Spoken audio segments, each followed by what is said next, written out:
Ecclesiastes 1 verse 9.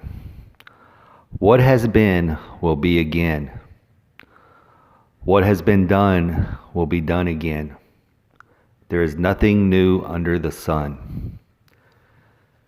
David here, and I wanted to talk about the craziest conspiracy theory circulating true life and the internet for the past 4 years.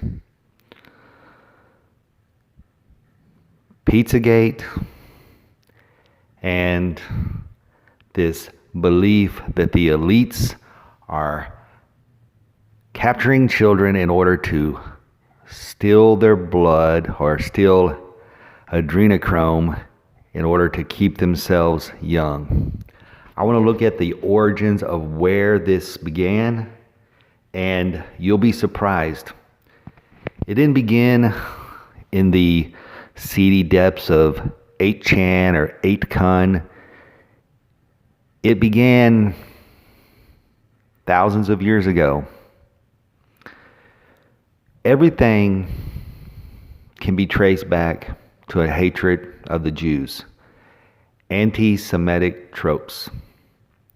Going back long before the Nazis, all the way back to when Jesus referred to them as a den of vipers.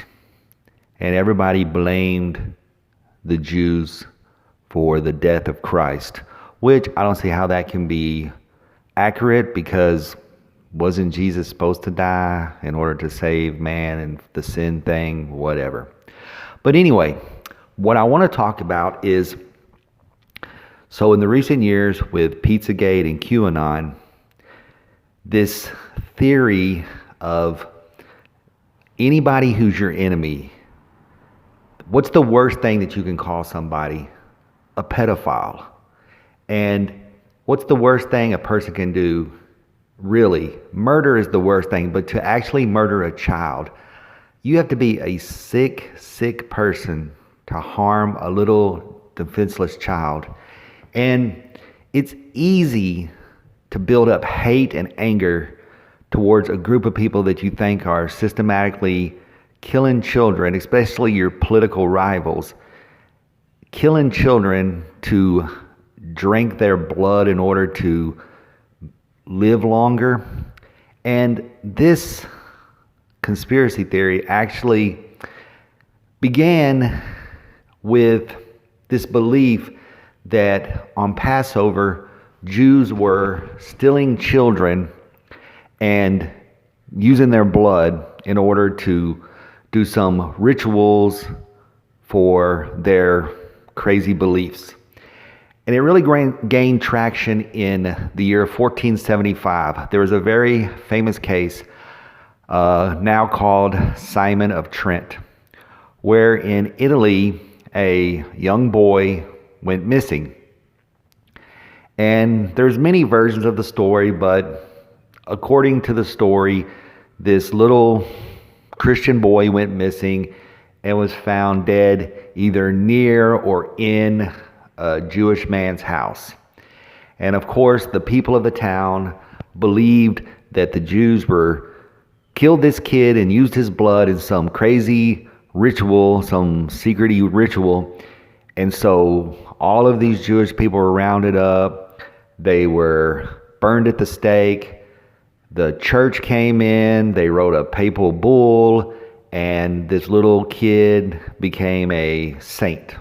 And now he's a saint of tortured children and kidnapped children and murdered children, Simon of Trent. But what this begins with, and the reason it gets connected to pedophilia, is because the Jews have always had their ritual of circumcision. And the Christians back in the Middle Ages were such idiots, and they still are today, that they looked at this as some type of sexual thing when the rabbi takes away the skin from the penis. So they interpreted this to be a sexual blood magic ritual. And so what's important about the Simon of Trent case is because this is around the same time that the printing press had been invented. So technology was catching up. And so when this incident happened with Simon of Trent, because the printing press had been invented, these people created this book and they made these wood carvings and they published this book and sent it out through all of Christian Europe. And that's what really stoked these fears of Christians, of the Jews, thinking that the Jews were stealing their children. And throughout history, you can read numerous accounts. Whenever a child would go missing, especially if it was close to Passover, they would automatically assume the Jews did it. And so years later, when the election between Trump and Hillary was getting started, and these conspiracy theories, Pizzagate and QAnon were starting, these same old racist ideas, the same reason why Soros is hated and all of these groups, it's easy and it really makes people go against somebody when you paint them as a pedophile or harming children. And what's funny about it is if you read about adrenochrome, you discover that it's a relatively cheap compound. You can buy it very easily. I seen it on Amazon for 40 or 50 bucks. I don't understand why rich elites would go to all the trouble to steal children when they can just buy it. They can synthesize it. Scientists can synthesize it. It was made popular in certain books and movies. It's in A Clockwork Orange. Probably the most famous example of it is Hunter S. Thompson, Fear and Loathing, Vegas. I've never read that book or seen that movie. I don't know a lot about it. I've only seen clips. But I did read an article where Hunter S. Thompson was asked about adrenochrome, and he said that he included it because he had heard about it.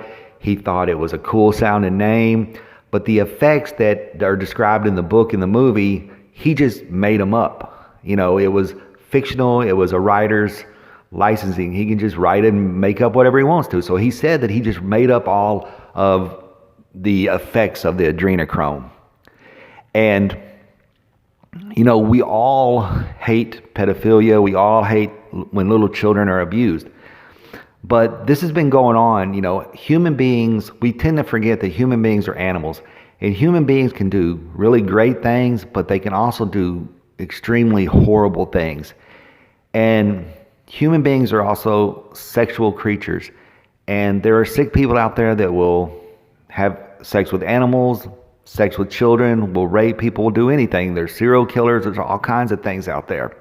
So pedophilia has been around since the dawn of time, the Greeks, the Romans, all the way. But they really was able to, especially in 2016, to weaponize pedophilia, and because that's the worst thing that you can call somebody. So when these Pizzagate and these QAnon groups started up, it's not like they came up with any new idea. So they just took the old stories of the Jews were the ones kidnapping Christians and the children and using their blood, and just put a new spin on it. So now it's not just the Jews, but it's the liberals that you hate. And what's the worst thing you can call somebody? A pedophile. So this is how this all got started. And I understand why people really get emotional and really get into this and want to believe it, because, we all like to believe it. I think that's why religion is so popular, because it's scary to think that the world is just random. It's scary to think, it was said that we're just like a speck of dirt caught in a sunbeam. And our planet is just flipping through space without anybody in control. People want to believe that there's a God out there in control, or at least this big, huge cabal of people that have a lot of money and secret knowledge in control, when I think when it comes down to it, nobody's really in control.